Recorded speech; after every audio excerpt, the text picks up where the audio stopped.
नमस्कार। दुनिया तेजी से बदल रही है और अंतर्राष्ट्रीय मंच पर जो पुरानी व्यवस्थाएं हैं वो कहीं ना कहीं हिलती हुई सी नजर आ रही हैं। संयुक्त राष्ट्र यानी यूएन, जिसे दूसरे विश्व युद्ध के बाद वैश्विक शांति और सहयोग के मकसद से बनाया गया था, आज उस पर कई सवाल उठ रहे हैं। क्या ये अपनी प्रासंगिकता खो रहा है? और इस बदलते हुए माहौल में भारत कहाँ खड़ा है? आज हम इंडियन एक्सप्रेस में छपे एक बहुत ही महत्वपूर्ण विश्लेषण पर गहराई से बात करेंगे। ये विश्लेषण इस बात को देखता है कि डोनाल्ड ट्रंप अगर दोबारा सत्ता में आते हैं तो उनके दूसरे कार्यकाल में संयुक्त राष्ट्र के प्रति अमेरिकी नीति कैसे बदल सकती है और इसका पूरी दुनिया की व्यवस्था पर और खास तौर पर भारत पर क्या असर पड़ेगा। ये विषय न केवल उन लोगों के लिए जरूरी है जो अंतर्राष्ट्रीय संबंधों में रुचि रखते हैं, बल्कि यूपीएससी मुख्य परीक्षा और प्रारंभिक परीक्षा की तैयारी कर रहे अभ्यर्थियों के लिए भी मुझे लगता है बेहद अहम है, क्योंकि ये सीधे सीधे वैश्विक शासन, बहुपक्षवाद और भारत की विदेश नीति जैसे टॉपिक से जुड़ता है। तो आज की चर्चा का हमारा मकसद यही है कि इस विश्लेषण के जो मुख्य तर्क हैं उन्हें समझें, यूएन के अंदर जो शक्ति संतुलन बदल रहा है उसे थोड़ा बारीकी से देखें और इस पूरे जटिल माहौल में भारत के लिए क्या मौके हैं, क्या चुनौतियां हैं, इस पर भी विचार करें। और इन गहराइयों को समझने के लिए हमारे साथ विशेषज्ञ मौजूद हैं जो हमें तथ्यों और उनके पीछे छिपे मतलब दोनों को समझने में मदद करेंगी। तो चलिए शुरुआत करते हैं उस मुख्य बिंदु से जो ये विश्लेषण सामने रखता है।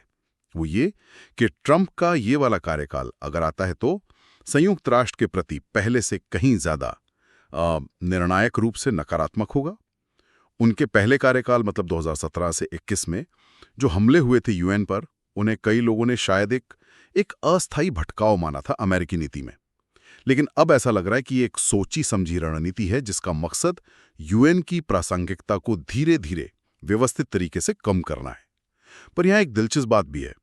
ट्रंप खुद को शांतिदूत की तरह पेश कर रहे हैं। ये दावा कर रहे हैं कि उन्होंने कई युद्ध खत्म किए, लेकिन साथ ही संयुक्त राष्ट्र, जिसका तो मुख्य काम ही शांति बनाए रखना है, उसके प्रति इतनी शत्रुता, ये कैसे समझा जाए? कई बहुत महत्वपूर्ण है।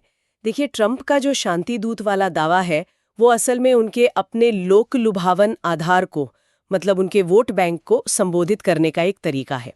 वो लोग अमेरिका के कभी न खत्म होने वाले युद्धों से थक चुके हैं, लेकिन ये शांति की बातें असल में संयुक्त राष्ट्र के बहुपक्षीय ढांचे को, मतलब जिसमें कई देश मिलकर काम करते हैं, उसे एक तरह से बाईपास करने का प्रयास है।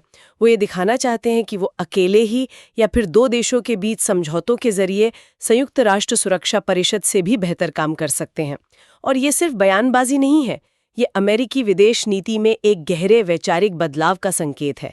मल्टीलैटरलिज्म यानी बहुपक्षवाद से हटकर यूनिलैटरलिज्म यानी अमेरिका फर्स्ट की नीति की ओर वापसी।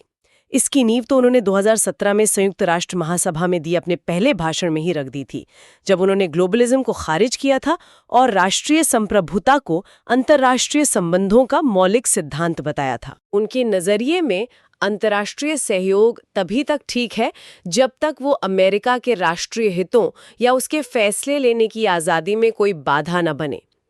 वो जिसे सुप्रा नेशनलिज्म कहते हैं, मतलब ऐसी संस्थाएं या विचार जो राष्ट्रीय सीमाओं से ऊपर उठकर काम करते हैं, उसके लिए ट्रंप की सोच में कोई खास जगह नहीं है। हाँ, और विश्लेषण ये भी याद दिलाता है कि 2017 में जब उन्होंने ये संप्रभुता पर जोर दिया था और वो दखल देने वाले उदार अंतर्राष्ट्रीयवाद की आलोचना की थी, तो भारत समेत कई विकासशील देशों को ये बात थोड़ी थोड़ी पसंद भी आई थी। लेकिन उसी भाषण के बाद हमने देखा कि अमेरिका कई अहम समझौतों से पीछे हट गया। पेरिस जलवायु समझौता था, यूनेस्को, मानवाधिकार परिषद, ईरान परमाणु समझौता। तो क्या दूसरे कार्यकाल में ये सिलसिला और तेज हो गया है या होने की आशंका है? बिल्कुल तेज हुआ है, और अब ये सिर्फ कुछ समझौतों से हटना भर नहीं है, बल्कि एक ज्यादा व्यापक, एक संस्थागत रूप ले चुका है, ऐसा लगता है। इसके पीछे एक वैचारिक ढांचा काम कर रहा है जिसे प्रोजेक्ट 2025 कहा जा रहा है। इसे द हेरिटेज फाउंडेशन जैसे जो रूढ़िवादी थिंक टैंक है, उन्होंने तैयार किया है। और ये घोषणा पत्र अंतर्राष्ट्रीयवाद और बहुपक्षीय संस्थाओं के प्रति, आप कह सकती हैं, गहरे संदेह से भरा है। ये सिर्फ फंडिंग कम करने की बात नहीं करता, ये उन यूएन एजेंसियों के लिए अमेरिकी योगदान में भारी कटौती की वकालत करता है जिन्हें वो अमेरिकी संप्रभुता को कमजोर करने वाला मानते हैं, या फिर जो लैंगिक समानता और LGBTQ अधिकारों जैसी उनके शब्दों में कट्टरपंथी सामाजिक नीतियों को बढ़ावा देने वाला मानते हैं। और इससे भी आगे बढ़कर ये प्लेबुक इन बहुपक्षीय निकायों को अमेरिकी नीति के औजारों में बदलने का इरादा रखती है। और अगर वो प्रशासन के लक्ष्यों के साथ तालमेल नहीं बिठाते तो संयुक्त राष्ट्र से पूरी तरह बाहर निकलने की संभावना तलाशने की भी बात करती है।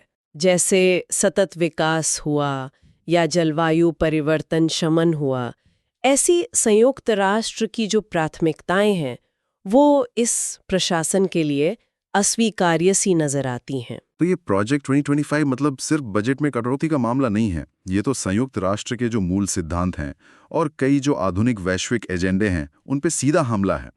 और विश्लेषण बताता है कि ये सब सिर्फ कागजों पर नहीं है, बल्कि जनवरी 2025 से ही तेजी से लागू हो रहा है। जैसे WHO से फिर हटना, यूनेस्को, मानवाधिकार परिषद से, फिलिस्तीनी शरणार्थियों के लिए जो UNRWA है उसकी फंडिंग रोकना, पेरिस समझौते और वो जो नया climate loss and damage fund है उससे भी हाथ खींचना। और सबसे ज़्यादा चौंकाने वाली बात जो विश्लेषण में है, संयुक्त राष्ट्र के सामान्य कामकाज के लिए, जिसमें शांति सेना और वैश्विक स्वास्थ्य जैसे काम शामिल हैं, उसके लिए अमेरिकी योगदान में 80% से ज़्यादा की कटौती।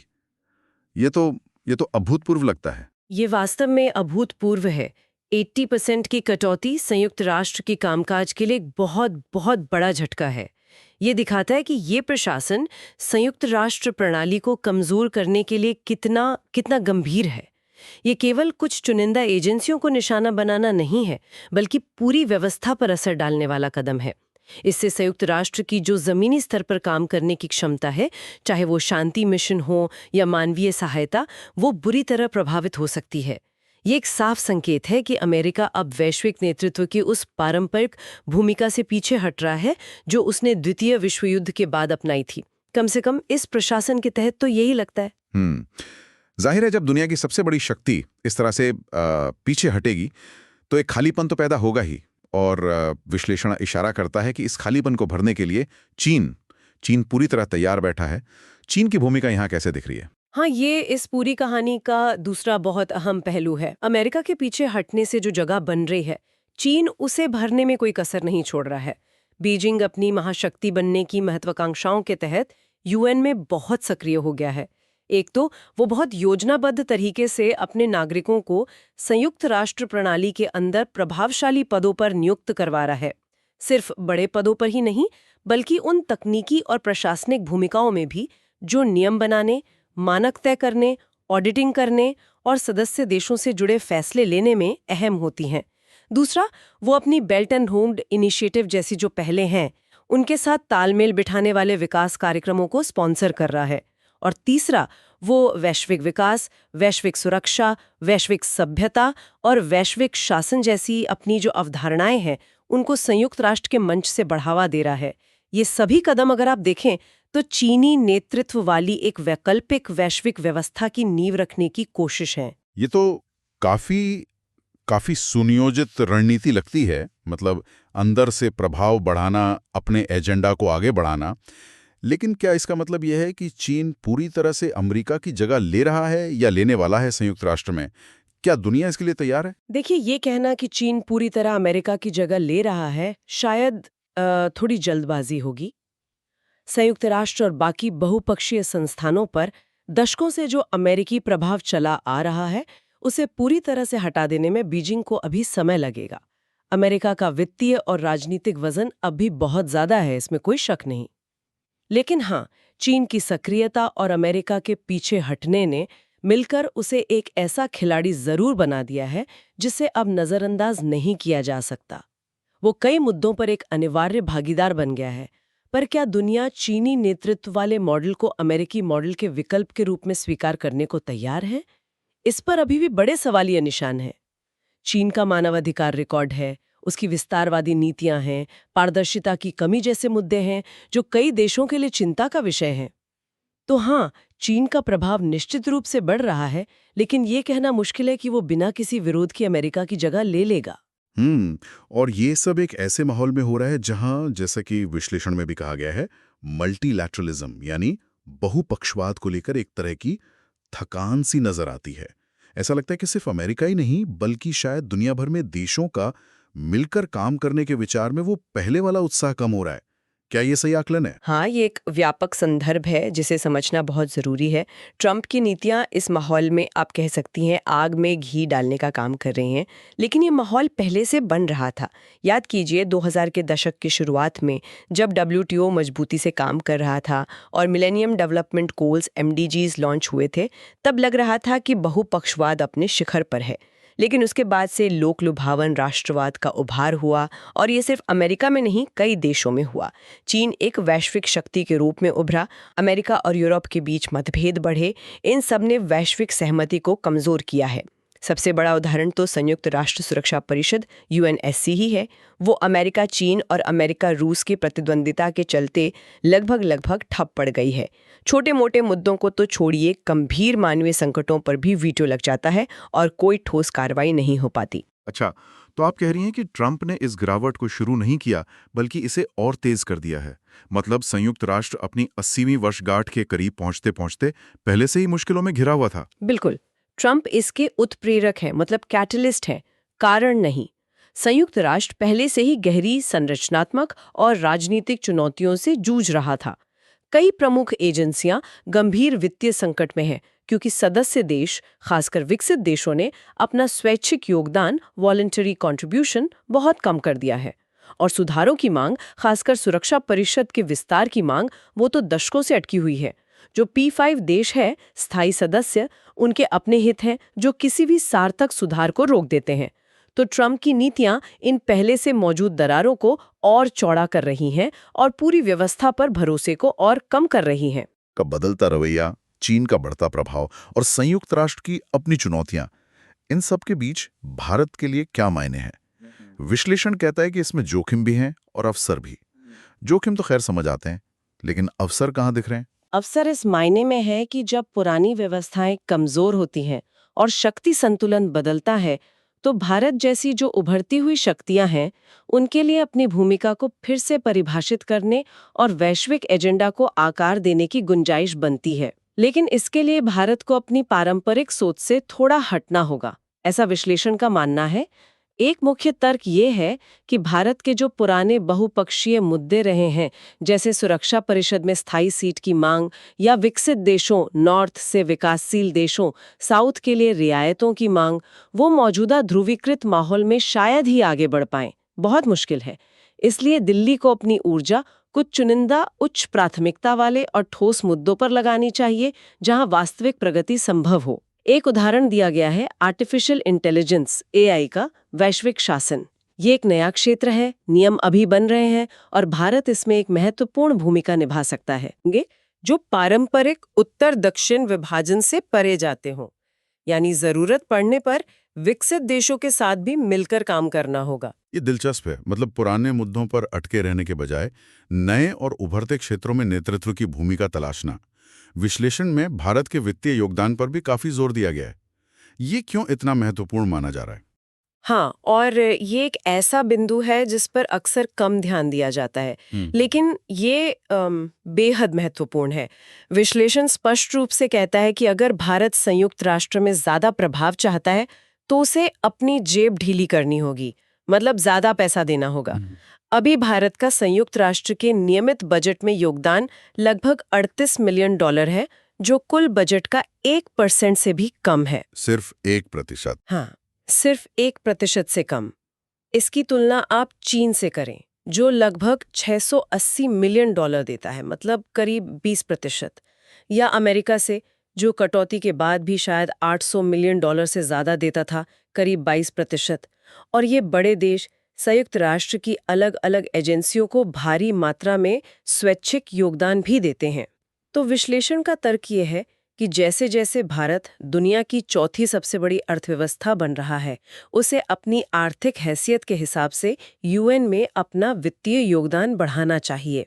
न केवल नियमित बजट में, बल्कि उन विशिष्ट एजेंसियों के लिए स्वैच्छिक योगदान भी देना चाहिए जिनका काम भारत के राष्ट्रीय हितों से मेल खाता है, जैसे स्वास्थ्य, खाद्य सुरक्षा, प्रौद्योगिकी वगैरह। बात सीधी सी है, जब आप मेज पे ज्यादा पैसा लाते हैं तो आपकी बात ज्यादा ध्यान से सुनी जाती है। तो पैसा मतलब ज्यादा प्रभाव, लेकिन क्या सिर्फ ज्यादा पैसा देना काफी होगा? विश्लेषण में संयुक्त राष्ट्र प्रणाली में सुधार की भी बात है, जिसमें भारत को एजेंडा अपनाना चाहिए।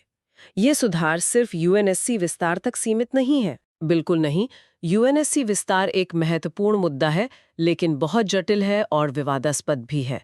विश्लेषण का सुझाव है कि भारत को इससे आगे बढ़कर संयुक्त राष्ट्र प्रणाली के समग्र सुधार का एक व्यापक एजेंडा अपनाना चाहिए। इसका मतलब है संयुक्त राष्ट्र की जो भारी भरकम नौकरशाही है उसे कम करना, उसमें जो कई तरह की अक्षमताएं हैं, इनएफिशिएंसीज हैं, उन्हें दूर करना, संगठन के फोकस को ज्यादा स्पष्ट और प्रभावी बनाना। ये ऐसे सुधार हैं जिनसे संयुक्त राष्ट्र वैश्विक बहुमत यानी ग्लोबल मेजॉरिटी, जो विकासशील और अविकसित देश हैं जिनके हितों का भारत अक्सर प्रतिनिधित्व करने का दावा करता है, उनके लिए वास्तव में एक ज्यादा कारगर साधन बन सकता है। इस तरह के सुधारों की वकालत करके भारत संयुक्त राष्ट्र में एक ज्यादा रचनात्मक और जिम्मेदार भूमिका निभा सकता है।